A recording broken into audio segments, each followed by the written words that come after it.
Good morning.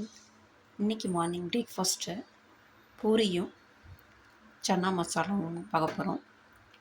இதுக்கு சுண்டல் நைட்டே ஊற வச்சுட்டேன். அதுக்கப்புறம் உருளைக்கிழங்கு போட்டு கொஞ்சம் லைட்டாக உப்பு போட்டுடலாம். உப்பு போட்டு இதை நல்லா வேக வச்சிடலாம்.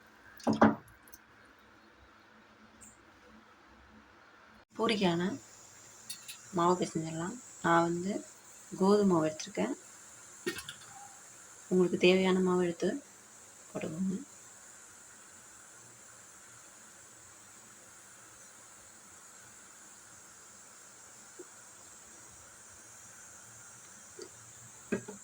நான் இவ்வளோ போட்டுட்டேன்.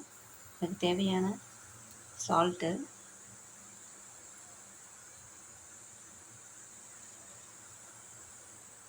இது நல்லா மிக்ஸ் பண்ணிக்கோங்க. அப்புறமா கொஞ்சம் கொஞ்சமாக தண்ணி ஊற்றி பிசைஞ்சிக்கோங்க.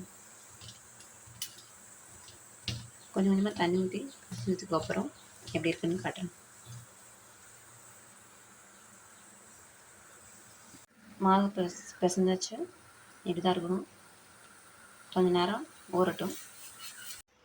இப்படி நல்லா வெந்துருச்சு. இதை ட்ரான்ஸ்ஃபர் பண்ணிக்கலாம்.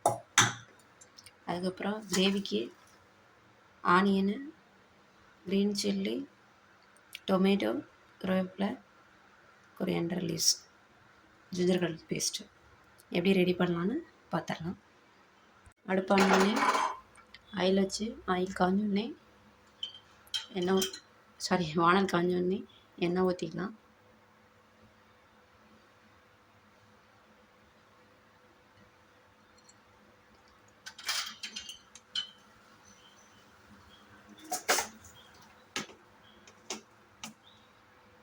ஆயில் காஞ்சோடனே கடுகு போட்டுக்கலாம். அது போட்டோடனே பட்டை, இலைப்பட்டை இதை போட்டுக்கலாம். போட்டுட்டு ஆனியன் போட்டுக்கலாம்.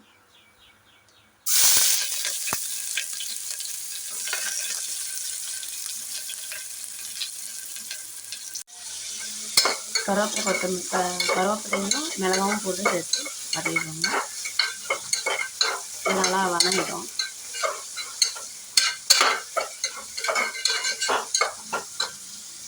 நல்லா வதங்கிடுச்சு. இப்போ தக்காளி ஆட் பண்ணிக்கலாம்.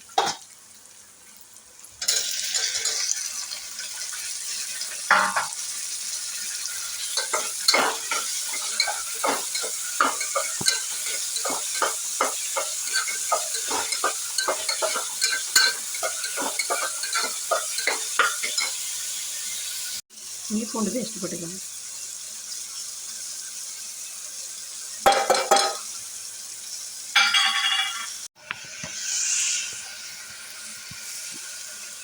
இப்போ உருளைக்கிழங்கு மசிச்சு போட்டுக்கலாம்.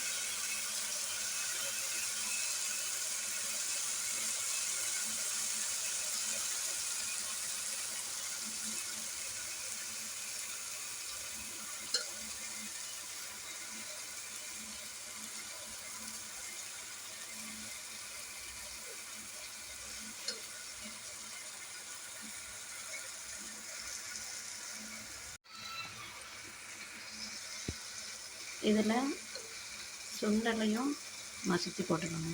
இது நல்லாயிருக்கும். கொஞ்சம் திக்காக இருக்கும் கிரேவி, அதுக்காக.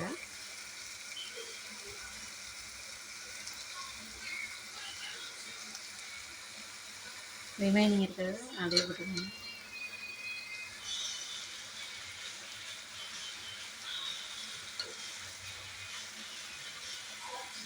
இதை நல்லா மிக்ஸ் பண்ணிக்கலாம். இங்கே எண்ணெய் ஊற்றி ஆயில் ஹீட் பண்ணிக்கலாம். ஆயில் ஊற்றிக்கோங்க. இந்தளவுக்கு ஊற்றிட்டு ஹீட் பண்ணிக்கோங்க. இப்போ நம்ம இதுக்கு மசாலா ஆட் பண்ணிக்கலாம். நான் மஞ்சள்தூள் ஆட் பண்ணிக்கிறேன். கொஞ்சமாக ஃபஸ்ட்டு மஞ்சள்தூள் ஆட் பண்ணிக்கிறேன் கொஞ்சம். அடுத்தது மல்லித்தூள் கொஞ்சம் ஆட் பண்ணிக்கிறேன்.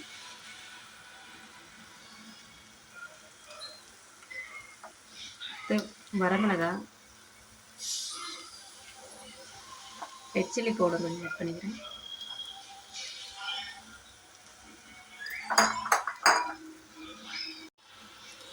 சிக்கன் மசாலா பவுடர் கொஞ்சம் ஆட் பண்ணிக்கோங்க, நல்லா டேஸ்ட்டாக இருக்கும். அதுக்காக நானே கொஞ்சம் சிக்கன் மசாலா பவுடர் ஆட் பண்ணிக்கிறேன்.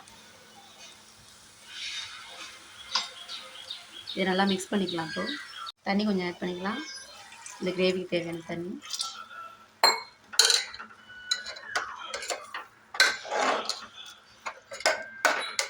எல்லாம் ஆல்ரெடி வெந்துருச்சு, இன்னும் வேகணும் இல்லை, ஒரு 2 மினிட்ஸ் இருந்தால் போதும்.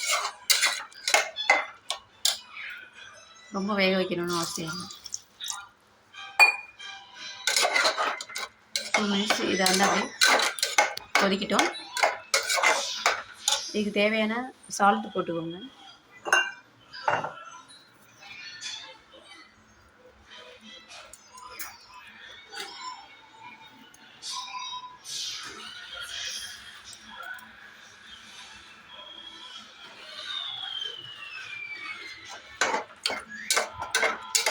மிக்ஸ் ஆயிடுச்சு.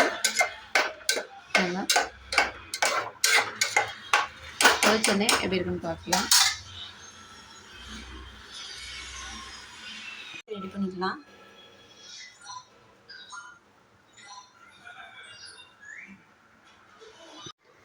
ஒன்று இப்போ எடுத்தாச்சு. இப்போ நெக்ஸ்ட் 2 செகண்ட் இது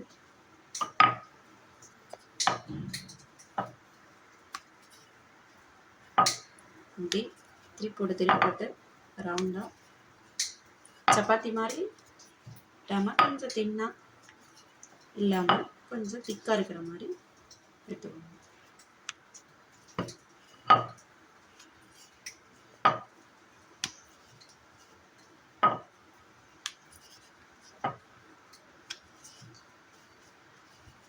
இந்த அளவுக்கு இருக்கணும்.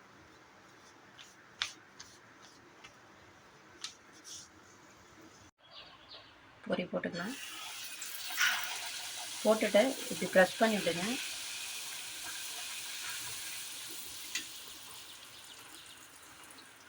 அப்புறம் திருப்பிடுவோங்க. இப்படியே எல்லா பக்கமும் வேகிற மாதிரியும் பார்த்துக்கணும்.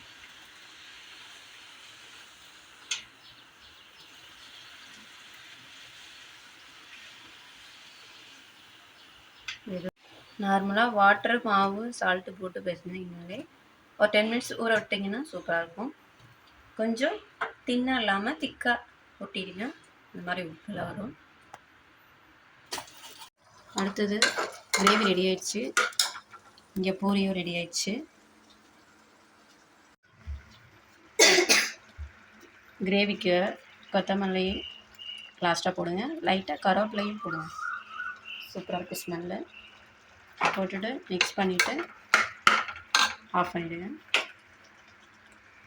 Morning breakfast puri, potato and chana gravy. School ஸ்நாக்ஸுக்கு சன்னாவும் பூரியும் சன்னா கிரேவியும். இன்றைக்கி சாட்டர்டேங்கிறதால ஆஃப் டே தான் ஸ்கூலு, அதனால் ஸ்நாக்ஸ் மட்டும்தான். எப்படி இருக்குன்னு ட்ரை பண்ணிவிட்டு கமெண்ட் சொல்லுங்கள். Please like, share and subscribe my videos. Bye.